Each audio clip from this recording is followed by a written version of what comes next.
월세에서 전세로 또 전세에서 자가로 대다수 우리 국민들의 목표, 자신의 집을 마련하는 겁니다. 내 집 마련의 꿈을 이루고 나면 행복할 것 같은데 소득에 따라 또 생애 주기에 따라 만족도는 다르다는 연구 결과가 나왔습니다. 이번 연구를 진행한 LH토지주택연구원 손희주 박사 저희 스튜디오에 모셨습니다. 예, 박사님 어서 오십시오. 네, 안녕하세요. 반갑습니다. 정말 우리나라에서는 그 내 집이라는 것이 각별합니다. 네. 예, 특별하고요. 뭔가 내가 집이 있으면 안정감이 생기고 또 삶의 질도 높아질 거라는 생각 때문인데 뭐 실제 그런 부분도 있긴 하고요. 그래서 모든 직장인들이 많은 직장인들이 내 집을 갖는 것을 꿈으로 또 목표라고 사는 것 같아요. 어떻게 보십니까? 네, 맞습니다. 우리나라에서는 이제 집이라는 것이 단순히 어떠한 뭐 집의 그 물리적인 공간뿐만이 아니고 그 이상의 가치를 갖는 것 같습니다. 예. 말씀하신 것처럼 어떠한 안정감에 대한 문제들도 굉장히 큰 것 같고요. 예. 그러다 보니까 이제 뭐 전세 가구로 지내면서 이제 내가 이사를 해야 된다거나 아니면 아이들을 전학을 보내야 된다거나 이러한 문제점에 있어서 조금 해방되는 느낌을 가지게 되는 것 같고요. 예. 또 특히나 요즘 같은 경우에는 이제 주택이 단지 주거뿐만이 아니고 뭐 어떠한 자산으로서의 역할도 하다 보니까 예. 많은 직장인들이나 많은 국민들이 내 집을 마련하는 것에 대해서 굉장히 큰 열망을 가지게 되는 것이 맞는 것 같습니다. 그 누군가의 꿈이기도 하지만 방금 말씀하신 대로 또 투자의 개념으로도 우리나라에서 많이 쓰이기도 하지 않습니까? 내 집 한 채만 있었으면 네, 많은 분들이 지금 이 방송 보면서도 그런 생각을 할 것 같은데 근데 막상 한 채를 가졌을 때 그 만족도가 무작정 높아지고 안정감 있게 되는 것이 아니라 소득별로 또 생애 주기별로도 차이가 나는 것이 사실 이번 연구에서 가장 주목할 부분이긴 해요. 네. 예, 말씀 잠깐 해주시죠. 네, 이제 이번 연구의 결과들을 한 문장으로 요약을 드리면 예. 내가 내 집을 마련한다라는 것이 이꼴 행복을 뜻한다라는 게 모두에게 적용되지는 않는다라는 결과를 도출을 하였습니다. 예. 그래서 요거를 쉽게 말씀을 드리면 전 국민이나 뭐 이런 전체적인 대상을 놓고 보았을 때는 임차냐 자가냐를 놓고 우리가 삶의 만족도에 차이가 있다라고는 보이지 않았었고요. 아, 그래요? 네, 예. 되려 이제 소득 수준이나 아니면 생애 주기에 따라서 사람들을 조금 더 세분화하였을 때는 네, 네. 그들에게 있어서 이 집이 가지는 의미가 단기적이든 장기적이든 그 효과가 다르게 나타나는 것을 관찰할 수가 있었습니다. 그렇군요. 그러면 사실 통념상 우리 어른들도 그런 얘기하죠. 내 자식이 집을 한 채 빨리 가졌으면 싶고 그러면 인생에서 큰 짐을 덜어내는 거다. 하나의 일처럼 느껴지는데 이 얘기가 조금은 위로가 될 것도 같아요. 무작정 집을 마련하는 것이 삶의 마지막 단계는 아니다라는 결론에도 이를 수 있을 것 같은데 좀 세분화해서 상대적으로 이제 저소득층의 경우 월세나 이제 전세, 그러니까 임차로 살다가 막상 내 집을 마련했을 때 오히려 이 만족도가 떨어지는 경향도 있다고. 이거 재밌습니다. 왜 그렇습니까? 예. 네, 이 부분 같은 경우에는 이제 이 내용을 들으시는 분들이 되게 놀랄 수도 있는 부분일 예, 것 같아요. 예. 근데 저희 연구 같은 경우는 이제 효과를 두 가지로 나누어서 봤거든요. 한 사람을 이렇게 추적해서 연구를 진행을 하다 보니까 예. 이 사람이 자가로 전환되는 그 시점에서의 변화를 단기 효과로 보았고요. 그리고 자가에서 계속해서 머무르면서 이렇게 누적해서 쌓이는 효과를 장기 효과로 나타내 예. 보았습니다. 이때 결과가 지금 말씀하신 부분은 단기 효과에 해당하는 부분이에요. 네네. 이 내용 같은 경우에는 저희가 이제 자가로서 전환이 되면서 가지게 되는 기쁨이나 어떤 성취감도 있을 수 있지만 예. 반대로 뭐 이렇게 대출금이나 저희가 생각하지 못했던 뭐 관리비적인 측면들 이런 것들로 인해서 경제적인 부담이 되게 크게 다가올 수 있다라는 점이죠. 근데 이거를 단순히 이제 저소득층에서 자가라는 것이 뭐 나쁘다 이렇게는 말씀드릴 수 없고요. 장기 효과까지 같이 묶어서 봐야 될 것 같은데 예. 장기 효과 측면에서 본다면 저소득층은 중고소득층에 비해서는 뒤에 이어서 이렇게 올라가는 상승폭이 더 크게 나타납니다. 그러니까 이걸 예. 요약을 하자면 저소득층 같은 경우에는 초기에 네. 이렇게 단기적인 효과로서는 내가 느끼는 경제적인 부담감 이런 것들 때문에 어떠한 타격을 받을 수는 있지만 네. 장기적인 관점에서 봤을 때는 이 자가라는 것이 주는 안정감이 나에게 있어서 삶의 만족을 이끌어내는 결과로서 이어질 수 있다. 이렇게 그렇군요. 이해하시면 될 것 같습니다. 그렇게 듣고 나니까 또 한 번 또 위로가 되는 것 같아요. 사실 이제 집 살 때 당장 이 대출금을 보고 있으면 눈앞이 캄캄하기도 하고 또 그 아파트나 또 이제 주택에서의 오는 관리비나 관리 비용들 때문에 부담일 수도 있는데 또 길게 보면 그런 것들은 상쇄가 된다라는 얘기고요. 그러면 이제 중고소득층의 경우 집을 한 채 내가 원하는 집을 가졌을 때 아무래도 이제 뭐 좋은 집이면 오랫동안 머물고 싶어 하겠죠. 근데 오랫동안 머문다고 해서 결코 만족도가 또 높아진 건 아니다. 덜 만족스럽게 느낀다는 경향도 있었는데. 예, 이것도 재밌습니다.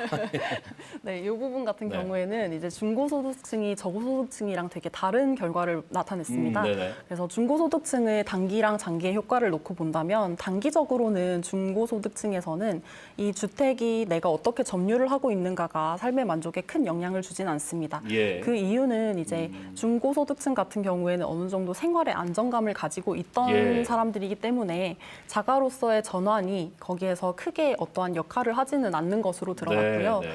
이걸 이제 장기적인 측면에서 보았을 때 이제 말씀하신 것처럼 되게 재밌는 포인트인데 예.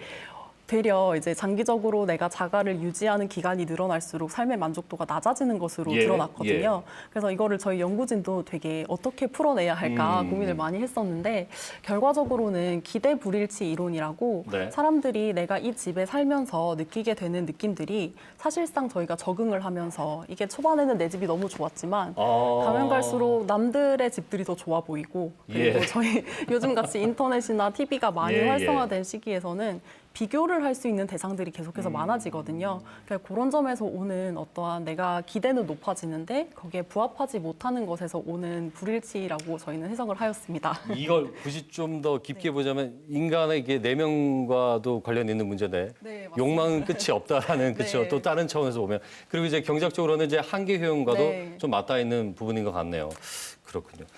근데 이제 내 집 마련을 중요하게 생각하는 이유 중에 하나가 이 소득과 상관없이 노후 생활에서 주는 이제 안정감이라는 거거든요. 이 부분은 어떻게 좀 보십니까? 네, 그렇죠. 저희가 이제 주택을 자가로 전환하고 싶어 하는 가장 큰 이유 중에 하나가 안정감이라고 볼 수 있겠는데요. 예. 특히 이제 노후에 오는 안정감이라고 볼 수 있겠는데 다만 이번 연구에서는 그 결과가 조금은 또 다르게 나왔습니다. 예. 네, 그래서 그 결과를 보면은 노년기 같은 경우에는 단기랑 장기로 또 나누어서 설명을 드리면 노년기에서 내가 집을 마련을 하면서 단기에 느끼는 효과들은 되려 이렇게 하락하는 결과를 가져왔습니다. 예. 네, 그 결과를 이제 해석을 해보면 노년기에 있어서 집을 새롭게 마련을 하고 경제적인 어떤 부담을 진다라는 것들이 예. 경제적인 측면에서나 이게 소득이 없는 시기이기도 하니까 네네. 생활적인 측면에서 그것이 부담으로 작용하는 것으로 해석을 해보았고요. 네네. 이게 또 장기적인 측면에서 보았을 때는 이 주택을 어떻게 소유하는가가 크게 영향을 미치진 않는 것으로 그래요? 드러났어요. 예. 네, 그래서 오히려 이 시기에는 그러면은 어떤 것들이 영향을 줄까를 저희가 한번 파악을 해보았을 때 영향을 주는 것들 중에 영향을 주는 것들이 이제 나의 생활 환경이 어떠한가 그리고 내가 지불해야 하는 주거비가 내 예. 생활 수준에서 그게 감당 가능한 수준인가 그리고 내가 살고 있는 이 동네의 환경이 어떠한가 이런 것들이 더 크게 영향을 주는 것으로 드러났습니다. 그러니까 결국 이제 나의 동산도 중요해졌다는 거예요. 네. 가처분 소득 이제 당장 쓸 수 있는 현금이 얼마나 있느냐. 이게 이제 집에 너무 투자가 되는 경우에는 만족도가 떨어질 수밖에 없고. 요즘 이제 주택연금 많이 하지 않습니까? 네. 이것도 이제 상관이 좀 있을 것 어느 같네요. 정도 연결은 될 수 있을 것 같습니다. 네. 예. 그리고 방금 말씀하신 대로 이 뭐 소득이나 생애 주기 상관없이 일관되게 나타난 부분이 이제 근린인데, 그러니까 쉽게 얘기하면 이제 이웃이나 내 주거 환경, 입지가 되겠죠. 이 부분이 이제 공통적인 부분인가 보네요. 네, 맞습니다. 이제 이 질문이 제가 생각하기에는 제 연구의 하이라이트라고도 볼 수 있을 네네. 것 같은데 소득이 어떻든 생애 주기가 어떻든 앞서 뭐 노년기든 아니든 이러한 것들을 떠나서 삶의 만족에 있어서 가장 크게 영향을 주는 것들이 근린환경 만족도인 네. 것으로 드러났고요. 여기서 이제 동네라고 하는 것은 저희가 사실상 느끼게 되는 뭐 밤길이 안전한지 그리고 뭐 병원이나 시장은 가까운지 이런 것들을 포괄하는 내용이 예. 되겠고 저희가 이 항목을 뽑아낼 때 동네의 범위를 어떻게 볼 것인가를 놓고 보았을 때 이 동네라는 것은 단순히 뭐 반경 몇 미터 이렇게 물리적인 공간은 아니고요. 네네. 사람들이 생각하는 내 생활권이라고 생각을 하시면 됩니다. 예. 그래서 어떤 사람들은 몇 분 거리를 생각할 수도 있을 것 같고 어떤 사람들은 뭐 대중교통을 타고 나가서 가는 시장까지를 상대적으로. 내 동네라고도 생각할 수 있을 것 같습니다. 요거는 이제 우리가 통념상에 생각하는 부동산 입지 상급지와는 조금 차이가 네. 있을 수 있는 부분이고 네, 개인에 짧게요. 예, 마지막으로 그 연끌을 많이 해요. 네. 예, 정서적으로도 또 사회적으로도 여러 논란이 되기도 하는데 마지막에 끝으로 한 말씀 정리해 주시죠. 예. 네, 이번 연구에서 제가 이것에 대해서는 뭐 이렇다 저렇다라고 말씀드릴 수는 없을 것 같고요. 예. 다만 연구의 결과를 바탕으로 하나 말씀을 드리면 영끌이라는 것이 대출금이 얼마나 큰가 보다는 이 대출금을 내가 감당할 수 있느냐가 더 유의한 변수로 나왔거든요. 그렇기 때문에 이제 뭐 영끌을 하는 거 이런 것들을 뭐 본인의 선택일 수 있겠지만 그 과정에서 내가 이것들을 감당할 수 있을지 예. 이것들을 지불하고도 내 생활을 유지할 수 있을지는 한번 생각을 해보시는 게 좋을 것 같습니다. 알겠습니다. 이번 연구 결과가 가장 중요한 것은 이제 정부의 주택 정책에 어떻게 반영이 장기적으로 될 건지를 또 지켜봐야 되지 않을까 싶습니다. 오늘 멀리서 오셨는데 말씀 잘 들었습니다. 고맙습니다. 네, 감사합니다. LH 손희주 박사와 함께 얘기 나눠봤습니다.